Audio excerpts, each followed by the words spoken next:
Howdy there, POTA folks. I'm Matt, November 3, November Whiskey Victor, and this is part 2 of the Introduction to Becoming a POTA Activator series.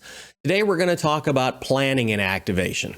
As the saying goes, failure to plan is planning to fail. In the case of a POTA activation, the checklist for a complete plan is the 3 W's.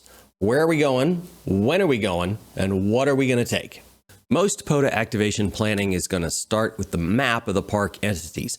You can get to that from the Parks on the Air website or from the POTA spotting page, where it's under the little hamburger menu.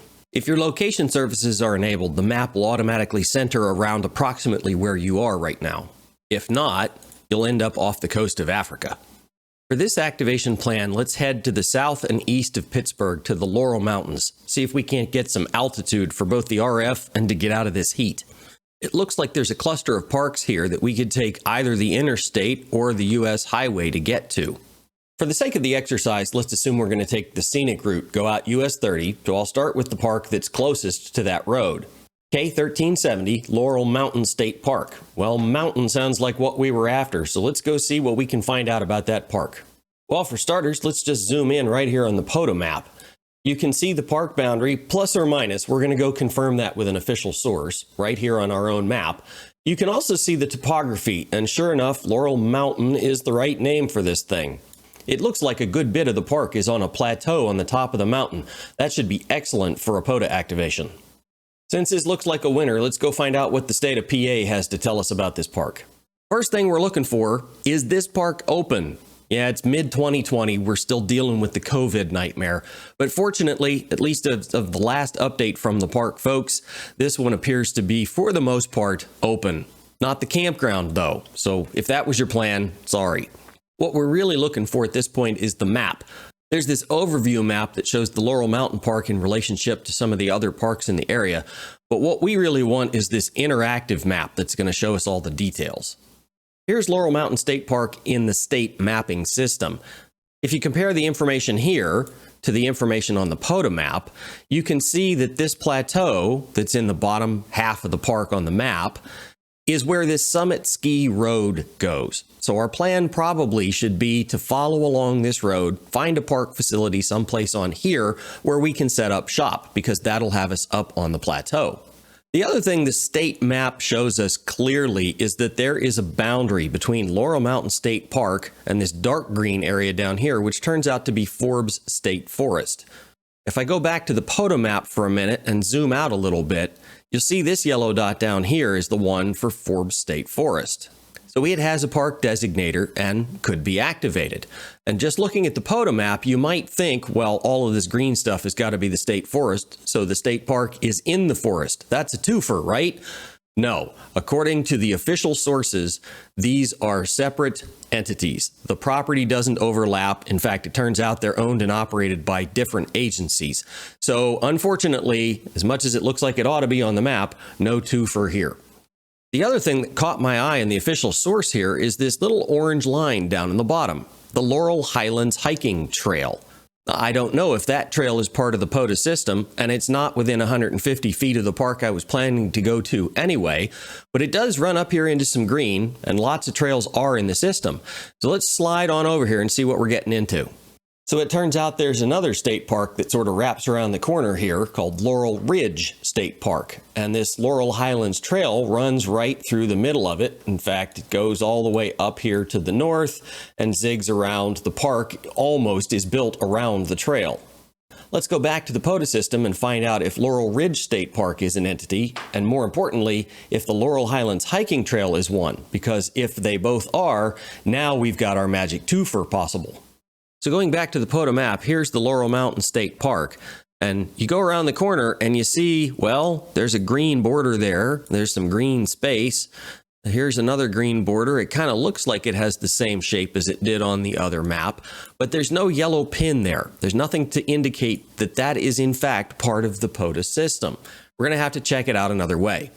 And the easy way to go find a specific park is to log into the parksontheair.com website and use one of the park stats search tools. I'm going to pick stats by location. Scroll the list down to Pennsylvania and hit submit. And the list that comes up is by default sorted by park designator, but you can click on a column and sort it. I'm going to pick park name. Scrolling down to the L's, bingo, K1371, Laurel Ridge State Park. Been activated successfully 5 times for a total of 164 QSOs.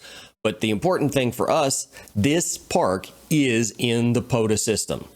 Not to belabor the point, but this happens a lot, so I want you guys to understand why there was no yellow pin in that park. If we go back to the web page for this park, you'll see here's this piece we're looking for, Laurel Ridge State Park. But if you look down at the bottom of this circular map picture, there's another piece of Laurel Ridge State Park.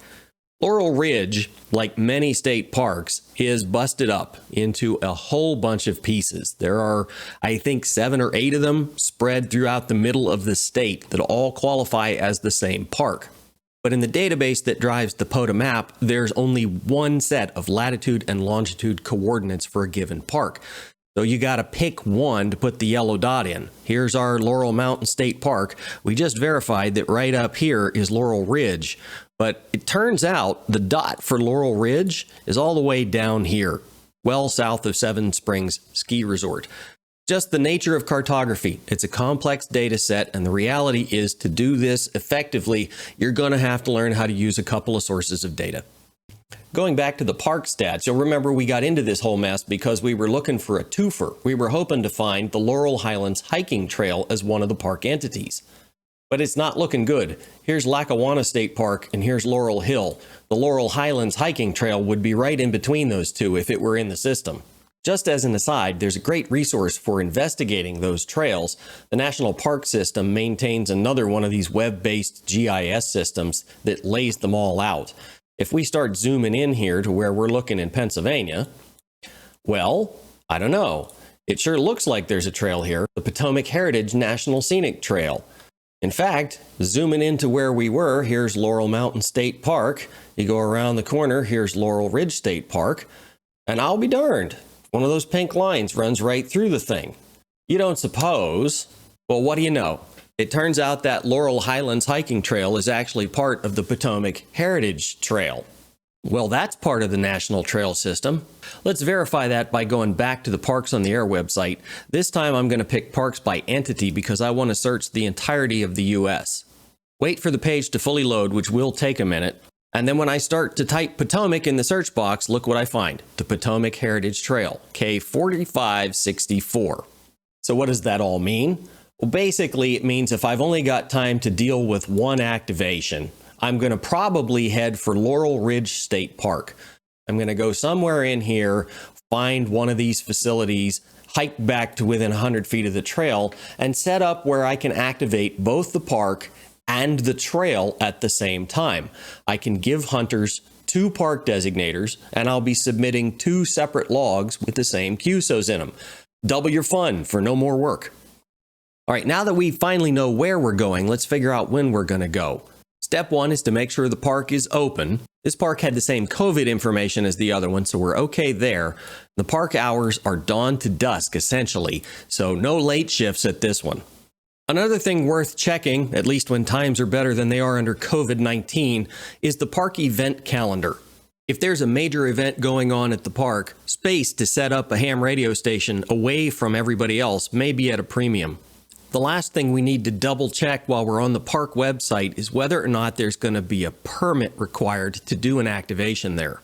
If you're running a mobile rig and your activation plan is to sit in the parking lot in your car, then you got a 99% or better chance of going completely unnoticed. Discretion is the better part of valor. Putting an 80-meter dipole up in a bunch of trees and flying a flag from the coax is another matter entirely. In some park systems, a POTA activation will be considered a special activity and will require some sort of an application for a permit, usually with an associated fee. When in doubt, check it out. Every park will provide some sort of contact information that you can use to get the full scoop on the rules and regs for your planned activation. You might have to spend some time explaining what ham radio and parks on the air are to a park manager who's never heard of them, but as a rule, the park managers want their facilities to be as useful to the public and are happy to work with the rare person who's trying to do something respectfully and the right way. Next thing is a quick weather check, especially if you're headed to very different terrain from where you are right now. You need to make sure you're looking at a forecast that is appropriate for where you're headed, not where you are. Looks like any time over this weekend will be fine, and a good 10 degrees cooler in the mountains than here at home. Now that we've figured out where we're going and when we think we're going to go there, the next thing is to schedule the activity. That's from the parksontheair.com website under Activity and Scheduling. The existing scheduled activations come up at the top of the page, and the form to enter a new one is down here at the bottom. The form to schedule an activation is relatively straightforward. Do remember to put the dash in your park designator, and you're probably better off picking the start and end date from the calendar rather than trying to type it in. The planned frequencies box is pretty liberal with what it will accept. You can put in numbers, letters, you can put in meters or not, or frequencies, pretty much whatever suits you. And likewise for the comments box. There's only one spot for a park designator, so we'll mention the twofer down here. Now, technically, scheduling an activation is a completely optional activity. There's no requirement that you put yourself onto this list, but people do appreciate knowing where you're going to be and when so they can plan their shack time accordingly. Phew. Okay, I know this was a long one as POTA videos go, but planning really is the most important part of any activation, especially if you care about it being successful. So fewer headaches and more time for QSOs. What's not to love?